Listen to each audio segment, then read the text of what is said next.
రాజకీయ దురుద్దేశంతోనే కాళేశ్వరం కమిషన్ వేశారని BRS MLA Vivekananda Goud ఆరోపించారు. కాళేశ్వరం కమిషన్ రిపోర్టుపై చర్చించేందుకు బీఆర్ఎస్ సిద్ధంగా ఉందని చెప్పారు. అసెంబ్లీలో మైక్ కట్ చేయకుండా బీఆర్ఎస్ సభ్యులకు అవకాశం ఇవ్వాలని స్పీకర్ను కోరారు. రాజకీయ దురుద్దేశంతో బీఆర్ఎస్ పైన అనేక కమిషన్లు వేసి కోర్టులతో ముట్టికాయలు వేయించుకున్నారని ఎద్దేవా చేశారు. 600 పేజీలు ఉన్న కాళేశ్వరం కమిషన్ నివేదికను 60 పేజీలకు కుదించారంటున్న కుత్బుల్లాపూర్ ఎమ్మెల్యే వివేకానంద గౌడ్తో మా ప్రతినిధి Praveen face to face. Telangana వ్యాప్తంగా మొత్తం రోజుగా తెలంగాణ అసెంబ్లీ సమావేశాలు వాడివేడిగా జరగనున్నాయి. ఈ నేపథ్యంలో అయితే కాళేశ్వరం కమిషన్ నివేదికను మొత్తం రోజుగా పవర్ పాయింట్ ప్రజెంటేషన్ ఇవ్వడానికి అవకాశం కల్పించాలంటూ కూడా అయితే స్పీకర్ను కలవడం జరిగింది. అదే తరుణం లోపల మనతో పాటు మాట్లాడడానికి ఎమ్మెల్యే వివేక్ గారు ఉన్నారు. మాట్లాడించే ప్రయత్నం చేద్దాం. సార్ చెప్పండి, అయితే ఈరోజు నిన్న స్పీకర్ గారిని కలవడానికి వెళ్తే సమయం ఇవ్వలేరు, ఈరోజు స్పీకర్ గారిని కలిసిన తర్వాత పవర్ పాయింట్ ప్రజెంటేషన్ అసెంబ్లీలో ప్రవేశపెట్టాలని మీరు కూడా అన్నారు కాబట్టి ఏమన్నారు?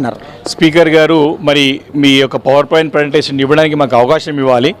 ఎందుకు ఇవ్వాలి అంటే, రాజకీయ దురుద్దేశంతో కాళేశ్వరం పైన వేసినటువంటి ఏదో పీసీకోస్ కమిషన్ ఉందో కేవలం కాంగ్రెస్ కమిషన్ రిపోర్ట్గానే ప్రభుత్వం ఒక ఆలోచనతో ప్రభుత్వం సూచనల మేరకే రిపోర్ట్ తయారు చేసింది స్పష్టంగా అర్థమవుతా ఉన్నది. కాబట్టి మీరు ఆరోపణలు చేసినప్పుడు మాకు బాధ్యత గల ప్రతిపక్షంగా మా గొంతు మేము వినిపించే అవకాశం ఉంది. టెక్నికాలిటీస్ మీరు దాంట్లో ఏమి అవినీతి జరిగింది ఎక్కడ కూడా కనపడలేదు. టెక్నికల్ రీజన్ చెప్తా ఉన్నారు. కొండందో ఎలుకను పట్టినట్టుంది ఈ యొక్క రిపోర్ట్ ఒక వ్యవహారం కానీ వారికి ప్రభుత్వం వ్యవహారం కానీ. కాబట్టి అలాంటప్పుడు వాస్తవాలు ప్రజలకి సభకు తెలవాలంటే ఖచ్చితంగా మాకు పవర్ పాయింట్ ప్రజెంటేషన్స్, ఇవే టెక్నికాలిటీస్. మీకు వాస్తవాలు తెలియాలంటే మమ్మల్ని బీఆర్ఎస్ పై ఎదుర్కొనేటువంటి సత్తా మీకుంటే మాకు పవర్ పాయింట్ ప్రజెంటేషన్ ఇచ్చే అవకాశం కల్పించాలని చెప్పేసి మేము డిమాండ్ చేస్తూ ఉన్నాం. అయితే 600 పేజీలు ఉన్నటువంటి కాళేశ్వరం నివేదిక మొత్తం 60 పేజీలకు కుదించడం పట్ల మొత్తం టోల్గా ఫస్ట్ అది నివేదికను మాకు ఇవ్వాలంటూ కూడా మీరు డిమాండ్ చేస్తున్నారు. మరి ప్రభుత్వ వైఖరి ఎలా ఉండబోదు? ఇవ్వాలి కదా. మరి 600 పేజీల రిపోర్ట్ని దాచిపెట్టుకొని వాళ్ళ దగ్గరనే పెట్టుకొని వీళ్ళంతా కూడా తప్పు చేశారు, అవినీతి చేశారు, దీన్ని టెక్నికల్ పర్మిషన్స్ లేవని చెప్పి చేయడం తప్పుడే కదా. ఆరోపణ బాధ్యత గల మరి పదవిలో ఉండి అధికారంలో ఉండి అధికార దహంతో మీ ఏం చేసి నడుస్తుంది నడదు కదా. మన ప్రజాస్వామ్య దేశం కదా, న్యాయస్థానాలు ఉంటాయి, మీడియా ఉంటుంది, ప్రజాక్షేత్రం ఉంటుంది, అసెంబ్లీ ఉంటుంది, ఇవన్నిటిపై చర్చించాలి కదా. మరి 600 రిపోర్ట్లు ఎందుకు బయట పెట్టలేదు? ఎందుకు 60 పేజీలు కుదించేసి నీకు అనుకూలంగా వాడుకొని నువ్వు మా పైన ఆరోపణలు చేసే ప్రయత్నం చేస్తున్నావు? రాజకీయ దురుద్దేశమే కదా, స్పష్టంగా అర్థమవుతోంది కదా. మేము హైకోర్టుకి వెళ్ళిన తర్వాత, హైకోర్టు ముట్టకాలు వేసిన తర్వాత ఆ రిపోర్ట్లన్నీ బయట పక్కన పెట్టి ఇప్పుడు అసెంబ్లీ పెట్టి అసెంబ్లీ ద్వారా మేము రిపోర్ట్ బయట పెడతామని చెప్తుంది. అంటే మేము హైకోర్టు పోకపోతే ఈ సమావేశంలో పెట్టకపోతుంది. ఇంకా ఇదే పెట్టుకొని పాట పాడతామండి. ఎలక్షన్స్ అంతా కూడా కమిషన్ రిపోర్ట్ అని చెప్పేసి తప్పుడు ప్రయత్నం. ఎందుకంటే వారి అధికారంలోకి వచ్చిందే అబద్ధాల పునాదుల పైన.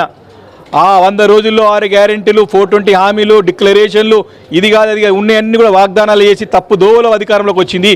కాళేశ్వరం కూడా 94,000 కోట్ల రూపాయలతో పూర్తవుతే 1,00,000 కోట్ల రూపాయలు అవినీతి చేశారని చెప్పేసి అబద్ధాలు మాట్లాడే అధికారంలోకి వచ్చారు.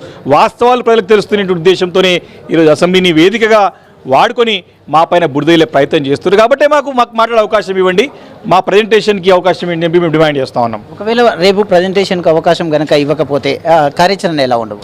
మాట్లాడతాం. పార్టీలో కూర్చొని వ్యూహం తర్వాత పెద్దలతో మాట్లాడి ఏ రకంగా మరి ప్రజలకు మేలు జరుగుతుందో, రైతులకు మేలు జరగాల, ప్రజలకు మేలు జరగాల అనే ఉద్దేశమే మాకు ఉంటుంది తప్ప మాకు స్వప్రయోజనాలు ఏం లేవు. కాబట్టి ప్రజలకు ఏదైతే బాగుంటుందో అది చేస్తాం, పార్టీలో కూర్చొని నిర్ణయం తీసుకుంటాం. అయితే కొంతమంది బీజేపీ ఎల్పీ నేతలు కూడా ఈరోజు మాట్లాడుతున్నారు, సిబిఐతో ఎంక్వైరీ చేయించాలంటూ కూడా ఉన్నారు. అయితే కాంగ్రెస్ బీఆర్ఎస్ రెండు ఒకటే అంటూ కూడా కామెంట్లు చేస్తున్నారు. ఈరోజు రాష్ట్రంలో బీజేపీ పరిస్థితి ఏ రకంగా ఉందంటే, ముఖ్యమంత్రి గారికి వాళ్ళు బీ టీమ్ ఏరిపోయారు అంతా కూడా, బీజేపీ అంతా కూడా.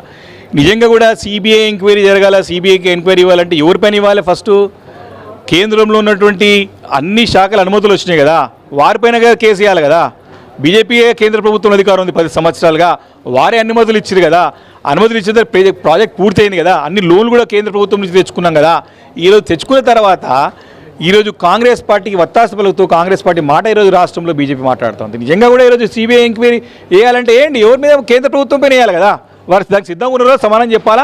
మరి నిజంగా ఇట్లా తప్పు జరిగింది, అనుమతులు లేవంటే తప్పు పట్టాల్సింది బీజేపీ పార్టీని ఫస్ట్. ఎవరైతే సిబిఐ ఎంక్వైరీకి సిద్ధమవుతున్న బీజేపీ నేతలు ఫస్ట్ మొదటిసారిగా వాళ్ళనే అయితే ఈ యొక్క జైల్లో పెట్టాలంటూ కూడా వివేక్ మనతో పాటు మాట్లాడుతున్నారు. వీడియో జర్నలిస్ట్ కృష్ణతో ప్రవీణ్, ఐ న్యూస్.